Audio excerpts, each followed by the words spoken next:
Okay, let's get into the stock market technical analysis. We'll go ahead and look at the broad markets. Fed is out of the way, so we now, today is the first day where large institutions have the liquidity to move money around. So let's go ahead and just dig right into it. Guys, drop me a thumbs up if you're finding value in the content. Feel free to join in the private member group. I'm throwing out additional trade ideas in there, commenting in there, pretty much in there all the time.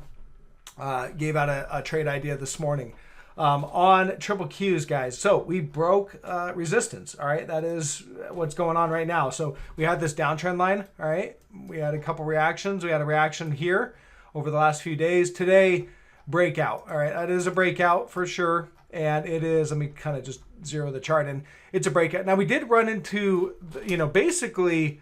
The gap up ran right into resistance right here at about 480.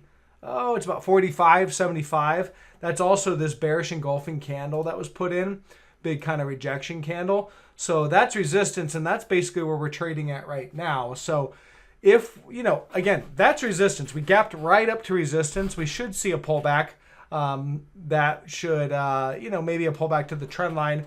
And we'll just kind of see how that plays out. I'm really just kind of holding off on really taking any new positions in the markets, the broad markets, the indices like triple Qs, until really I want to see how the rest of the week trades out, because today's the first day after the Fed. The move up today was, for the most part, took place in the overnight session, which is very thinly traded.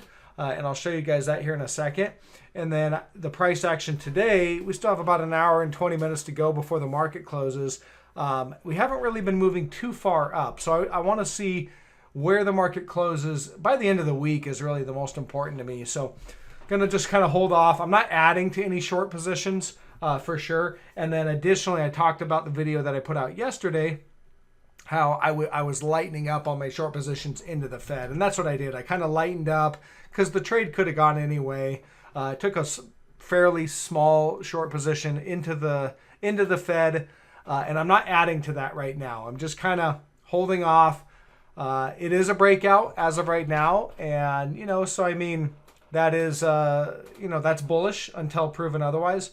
But we did trade right to that resistance, 45.75. So I want to see where we go from here. Do we a break above this level, and we're likely going to go test the all-time highs in triple Qs. Okay, if we can't break above this, we might just stop here, get rejected, and ultimately this is just kind of a one-day wonder after the Fed, kind of post-Fed noise. So something to kind of take a note of. The other thing, SOXX, which is the semiconductors, same kind of look. Breakout right there into resistance, 228.73, and yeah, that's it.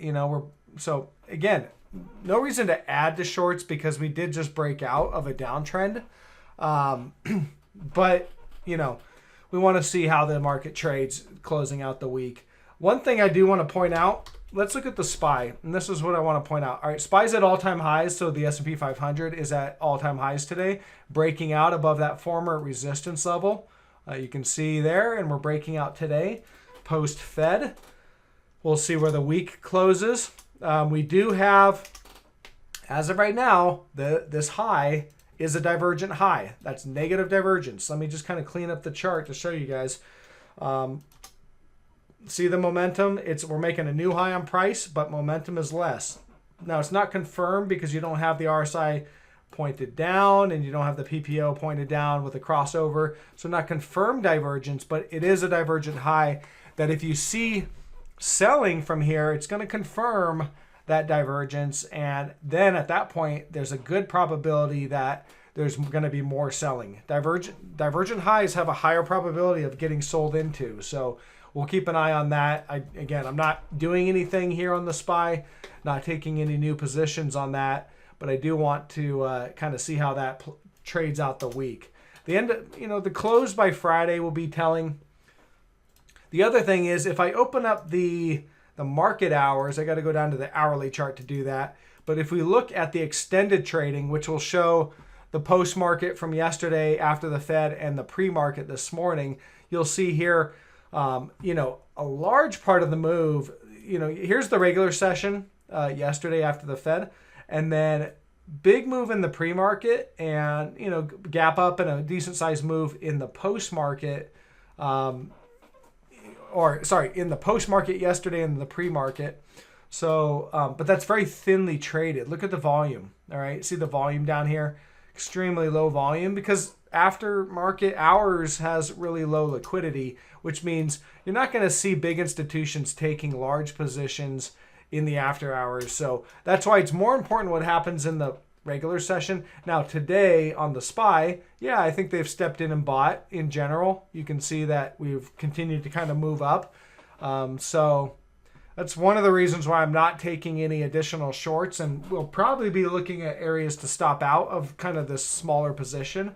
And we'll look for other opportunities. But as of right now, I'm just kind of, holding off on really doing anything. And we'll see what the market looks like tomorrow. Okay, so back to the triple Qs. Again, obviously on the daily at resistance. So we'll see, again, it's not objective to go long here at resistance. It's objective when you break support. When you break resistance, or when you break, or when you're at support. Right now, we're at the first level resistance. So pull back down to this trend line. That would be an objective long, okay, right there. And that's really the only trade to really make right now is to short at resistance, which is where we're at right now. Short at resistance, buy down here at support. Those are the only real objective trades to be made. Now, I know you can FOMO into it. And if you watch CNBC, they're going to be pumping, they're going to be saying, oh, a soft landing, everything's great, there are no issues. That's just a narrative that they're going to spin to try to, they ultimately have a vested interest in being bullish because most people are bullish and they need viewers. They need to sell advertising dollars.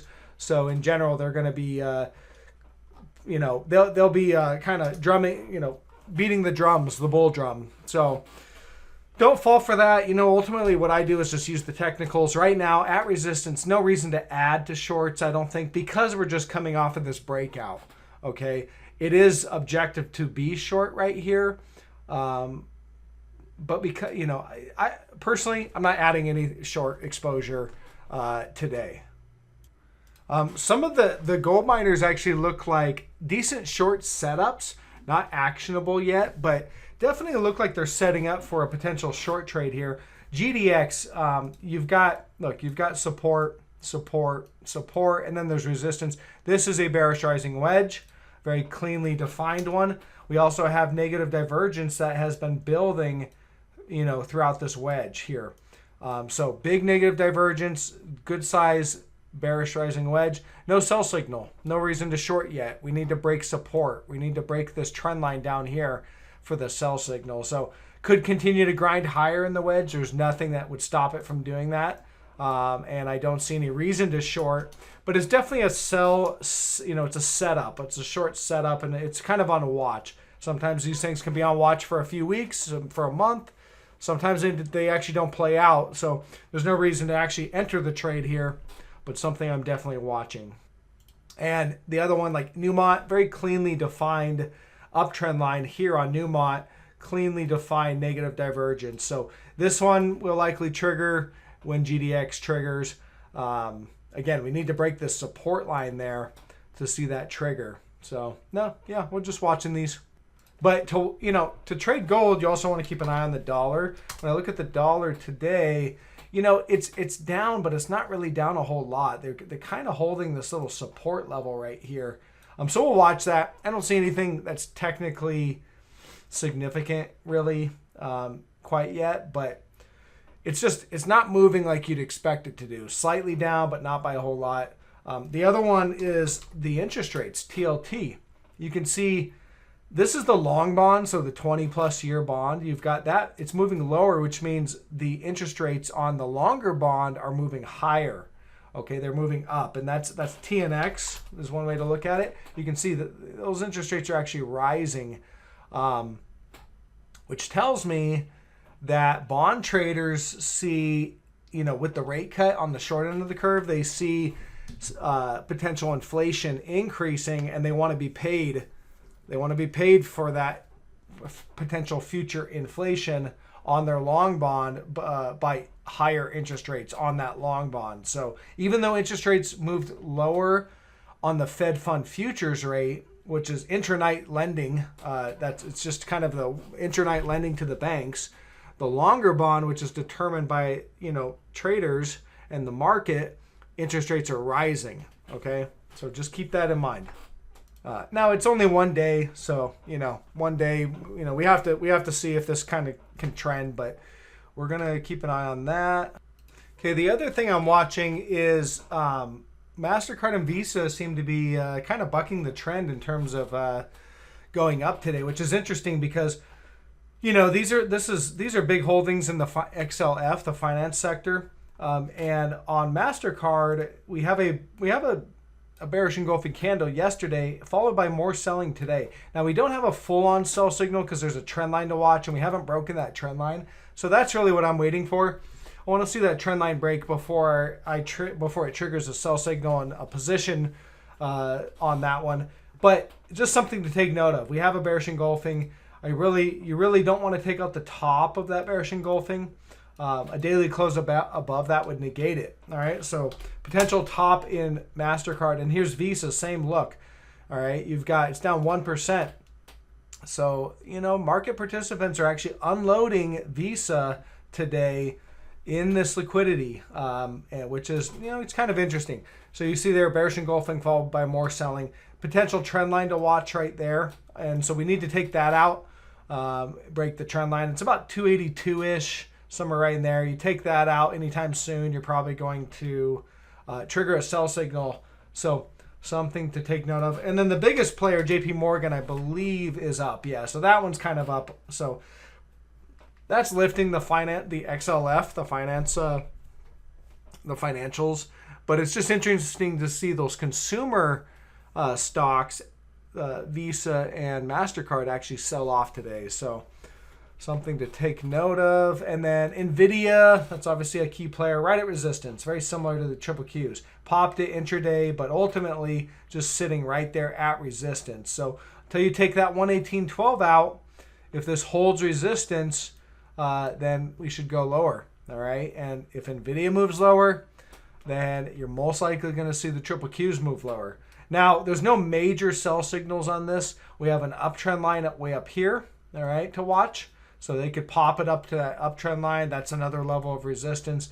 And we've got support, big support coming off of the October of 2022 lows, support right down there. So we're kind of, we're compressing within a triangle.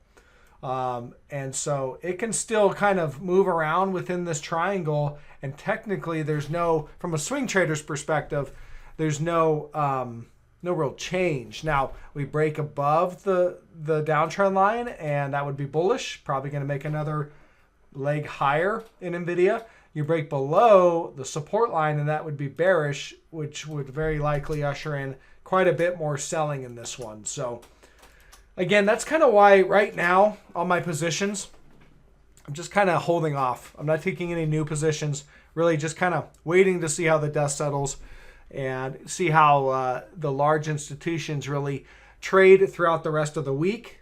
And then that will be, and then we'll kind of start to get a better read on how where the next trend is going to be in the market. So don't just read into the bullish hype that you're hearing on CNBC.